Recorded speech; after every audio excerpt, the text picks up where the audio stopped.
Last night, several starting Detroit Lions players got hit with a bad case of the injury bug. But the problem is that for many people, they have to start asking themselves the question, is it a bad case of luck, or is it perhaps that Dan Campbell is taking things way too hard? We're going to talk about it, so stay tuned. What are we? What makes us what we are and what we're going to be? It's grit. It's what we started with last year, guys. Doesn't matter if you have one ass cheek and 3 toes. I will beat your ass. Can definitely compete with the big dogs. 10-5 end zone touchdown Detroit Lions. You guys are unbelievable, man. I'm telling you. We are driven by Detroit. Hello, Detroit Lions fans, and welcome on back to yet another episode of MCM Motor City Mania. I'm your host, David T. Pike, and as always, we're diving on in. My friends, I'm going to have a really hard time with this episode because, again, I love the Detroit Lions, and I love Dan Campbell, I love Brad Holmes, I love everything about this team, I love everything about this organization, I love everything about the leadership, because these men, Campbell, Holmes, also what Sheila as the owner has done, what Chris Spielman has done, what everybody in that organization has done has been nothing short of miraculous, the turnaround that they have had with this team. To think that, just 3 years ago, we were one of the worst teams in the NFL to right now, we have one of the best rosters in the NFL and we're considered a Super Bowl contender. Again, there are some times where I have to, kind of make myself realize the situation that we're in. But last night, with the news that 4 different Detroit Lions players left practice with injuries, is just one of those things where, like I said in my previous episode last night, Lions fans right now are holding their collective breath. Because it's like, okay, here. We realize that injuries are never, ever good news. And with an injury, there's a potential that it could be really freaking bad. Now, obviously, we don't know the severity of the injuries yet.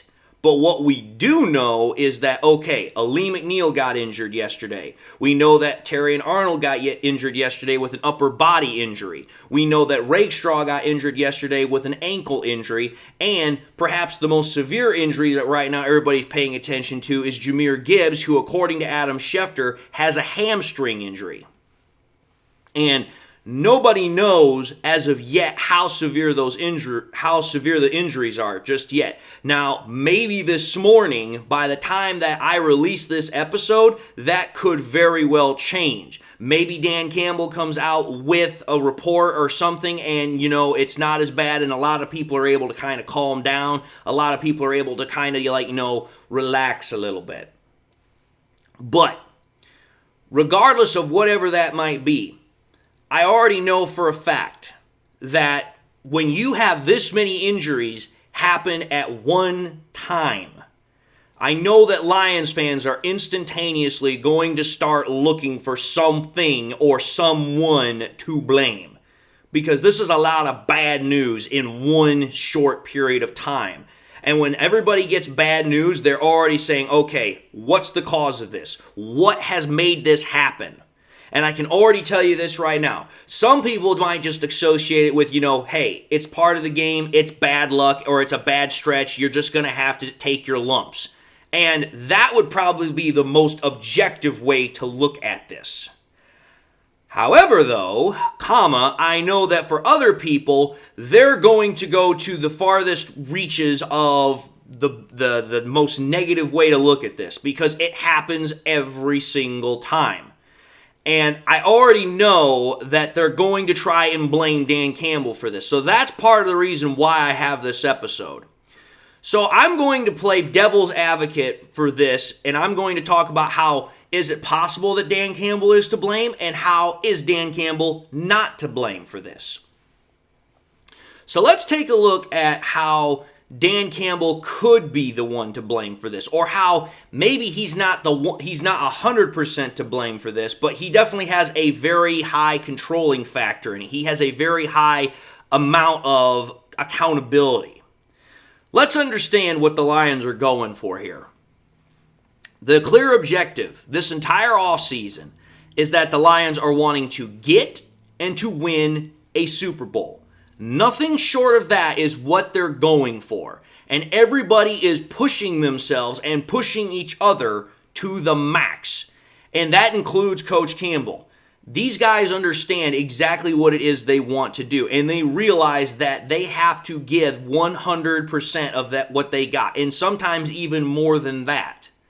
And when you have that clear of an objective, you have that clear of a goal in mind, I can tell you this right now, having played football myself, there's almost kind of like a sense of peer pressure within the football team. Now, granted, I never played professional football, but I played college, I played high school, and even though it's not a Super Bowl, you still have goals, you still have objectives, and as such, because of those goals, because of those objectives, you don't want to either, one, let your coach down, you don't want to let your teammates down, or yourselves or anybody else down. The point of the matter is that when you're in such a highly competitive environment such as this, there is a tendency for people to go too far and to overdo it. Now, I understand this is a professional environment, so obviously there is a much more higher ability to understand when too far is too far. Plus, on top of that, there's rules, there's regulations to also help. But the point of the matter is that these guys are getting paid millions of dollars. They are wanting to do whatever it takes to get to a Super Bowl. So at some point, you have to ask yourself, okay, are we perhaps going a little bit too hard at this? So that's one way I could see how potentially Campbell is partly to blame in this. Number two, let's also consider the fact that Campbell is very old school when it comes to football.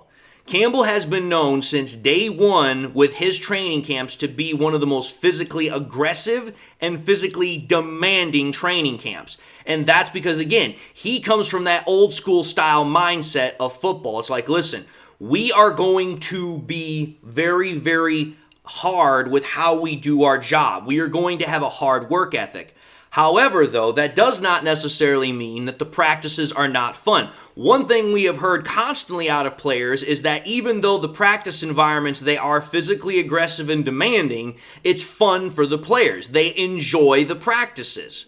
But like I said, just because the practices are fun, just because the practices are something that, the players enjoy and it doesn't feel like they're absolutely just, getting destroyed out on the practice field, it does not mean that the practices are gritty, and it does not mean that with all the work that's going on, it probably is feeling incessant and taxing on the body.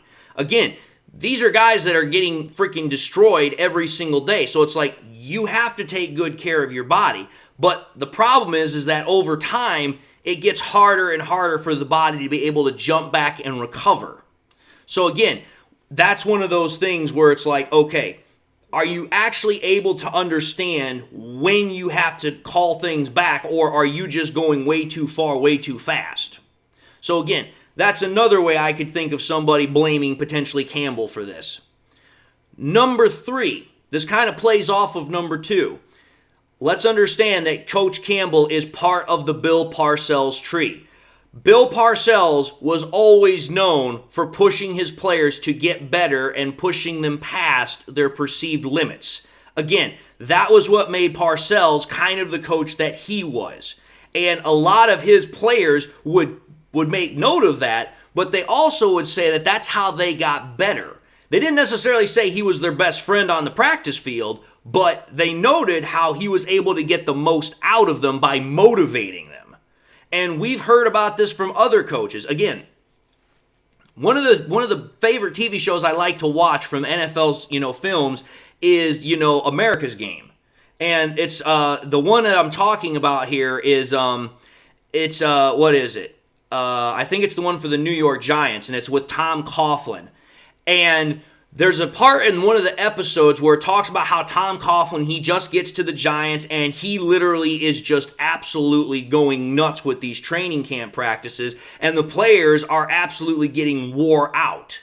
Now, obviously, I know that is not yet been reported for Dan Campbell, but let's understand something here. Tom Coughlin is also from the Bill Parcells tree. So what I'm trying to get at here is that there is clearly a dynamic, there is clearly a mode that for those that come from Parcells' tree, they definitely are known for having very hard, very fast, very aggressive training camp practices.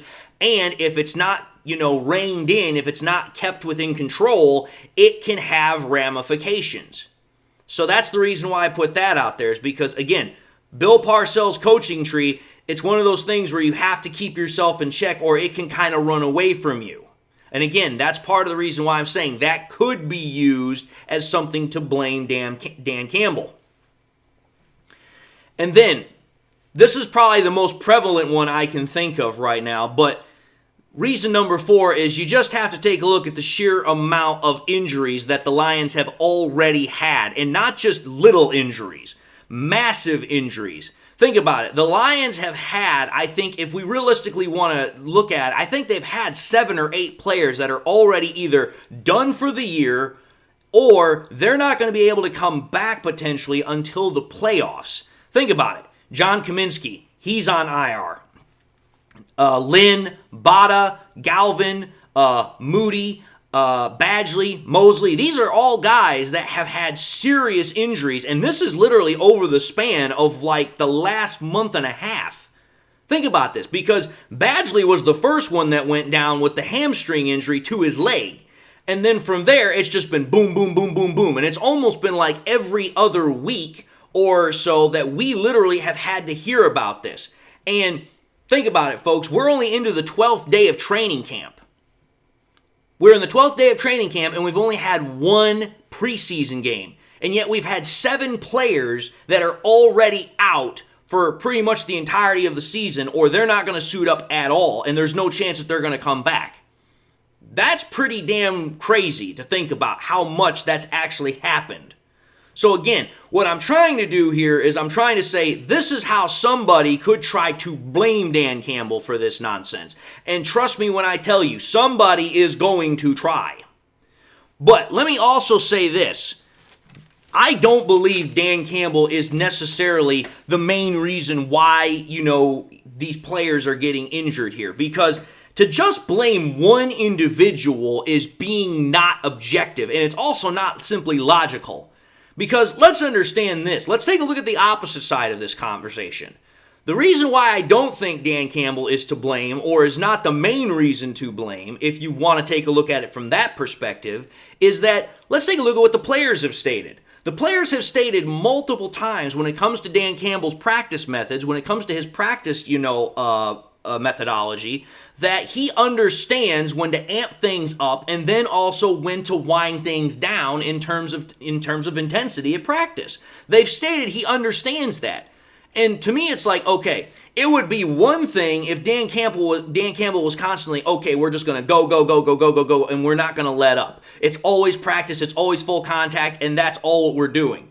But that's not what Dan Campbell does. There have been times when Dan Campbell has said, hey, we're not going to go full pads today. Hey, you know what? We're going to have a walkthrough, or we're going to have like a mental day where it's like we're not going to be really physically exerting ourselves to the same degree. So that right there already tells me that it's like, hey, Campbell understands that you can't just go 100% all the damn time. You have to wind things back. You have to amp things down. So that's part of the reason why I'm like, listen, for anybody that wants to try and blame Dan Campbell for this, that's not at all being fair. That's not at all being objective. And again, you're just looking for the lowest hanging fruit here. But there's more reasons as to why I think Dan Campbell's not the one to blame, or you can't just solely blame him. Again, I'm trying to make sure I cover all my bases here. Let's also understand the very nature of injuries. Injuries can occur due to several different factors. One of the factors is, yes, of course, it can be overexertion and it can be prolonged stress on the body. However, I also know that injuries are in some cases just purely simply accidents, or they're freak accidents, meaning that there's not really much you can do to try and stop the injury. And it has very little to do with the actual nature of play during the actual sport itself. Because sometimes a player just can't do anything to stop the nature of the injury to happen or to prevent it. It just happens. Because again, we've seen it happen. Players will be out on the field and all of a sudden they might take a step or something goes one way or the other, and then boom, they've got something that's wrong. And it's like, listen, they didn't necessarily get touched, or they got barely touched, but somehow the injury still happened. And at that point, it's like, you can't really blame anybody, it just happens.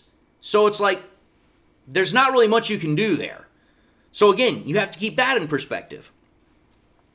Plus, on top of that, I've said it before, I'll say it again. Injuries are a part of the game. I know people hate hearing that, but let's just call it for what it is. There is no way in hell you are going to play a game as physically, demanding as football and not have injuries. When you play football, you kind of already are signing up knowing, hey, there's a chance I could get injured. It's part of the territory. You kind of already are knowing that, hey, you know what? I might very well get injured. Now, that's the player's mindset. The problem is that fans, while they know this, they don't accept it very well. Because to them, it's like, oh, well, we should never have a situation where any of our starters get hurt. But it's like, that's not the case. That is not even close to the reality. Players, whether they're backups or starters, get hurt all the time. And it doesn't matter what the team is. And it can strike at a moment's notice, which is exactly what happened yesterday. So for me, it's like, despite the best efforts that the NFL is putting in for player safety, and they're regulating a lot of time for practices and everything else, the point of the matter is you can't prevent injuries 100%. You can try your damn level best, but it is not going to happen. So again, that's another reason why I simply don't think you can just blame Dan Campbell for this. Or again, you can't put solely the majority of the blame on his shoulders. Then, let's take a look at another reason here. I'm going to say this right now. This one is kind of a two-for-one kind of deal. It can go one way or the other. And I'm talking about you could either really blame for Dan Campbell or not blame for Dan Campbell. And that is going to be realistically this: what the damn severity of the injuries are. And once we find out how bad these injuries are, that's going to make a huge determination on public opinion and the perception of who's really to blame here. And I hate to say it that way, but that's the reality of the situation. Everything when you're talking about public affairs is all about the perception based upon the information that we have. Because let's call it for what it is. If it comes out that all four of these guys, McNeil, Arnold, Rakestraw, and Gibbs, they have minor injuries, everybody's going to calm the hell down. Everybody's not going to have a big problem. They're just going to be like, okay, these guys need to be rested. We don't want to be aggravating the injuries any further. Let's just get these guys healthy for the regular season, and that's going to be the end of it. But if we find out that these guys are going to be out for several weeks, or there's a potential that, it could be even worse than that, everybody's going to start pointing fingers, and everybody's going to start blaming Dan Campbell. I'm telling you, it's going to happen. And that's why I'm trying to tell you, that's what this episode is about. It's like, listen, I can understand both sides of the argument here, but we have to remain objective. You cannot just blame one individual or one whatever just as being the sole justification or cause for why something like this happened. There's much more that goes into something like this. And that's why I'm saying it's something that people have to keep in mind. The problem is I know a lot of people are not going to keep it in mind.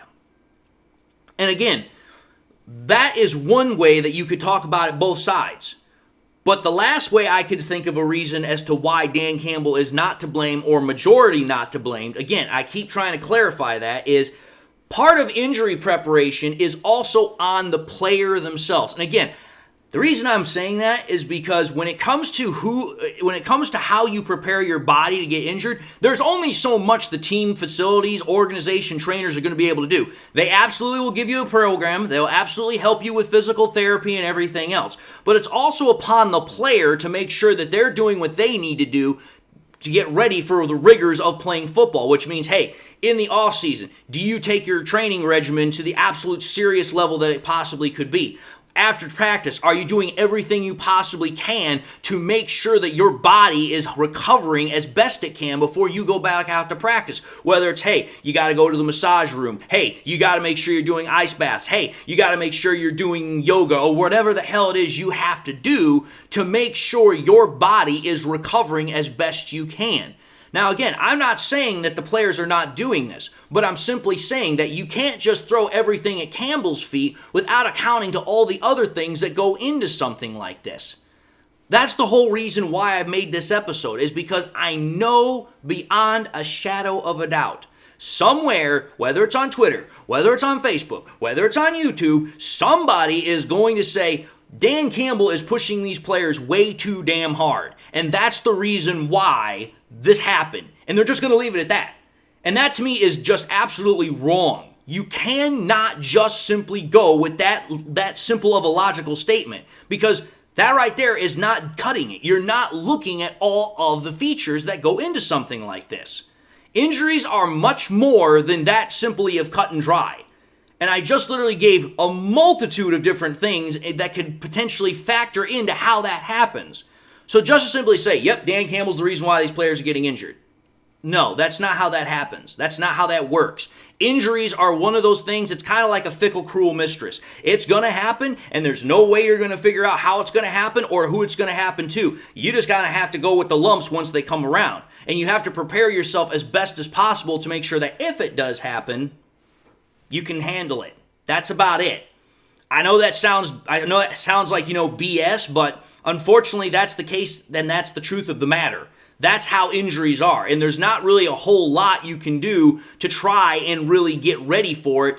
You just have to be able to handle it as best you can once it comes around, which is why people say, hey, if somebody gets injured, it's next man up, because there's not really much else you can do but say, hey, you're the next guy. Hopefully you can step up and hopefully you can fill in until the starter comes back.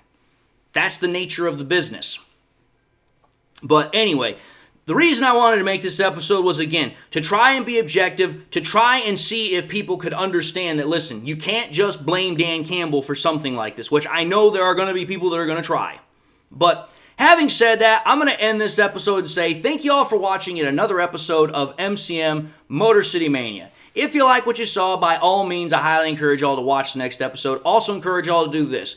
Like, comment, and share. If by chance you also want to, please subscribe to the channel. It helps me out, and I'm ever so thankful for everything that you guys do with subscribing. Once you've subscribed, I also want to encourage y'all, please, make sure you hit that bell notification icon as well, so that way you guys never miss any more content. Please also share the content. Share it here on YouTube, share it on Twitter, share it on Facebook, share it anywhere and everywhere you can with everybody and anybody that you can. The more we can share it, the greater the channel grows, the greater the channel spreads. And with that being said, I hope you all enjoyed the content. I hope you all got something out of the content, and hopefully it's able to give you guys the right perspective. I hope you all got something in your life that makes you happy, makes you smile. God bless. And with that being said, I'll see you all later in the very next episode.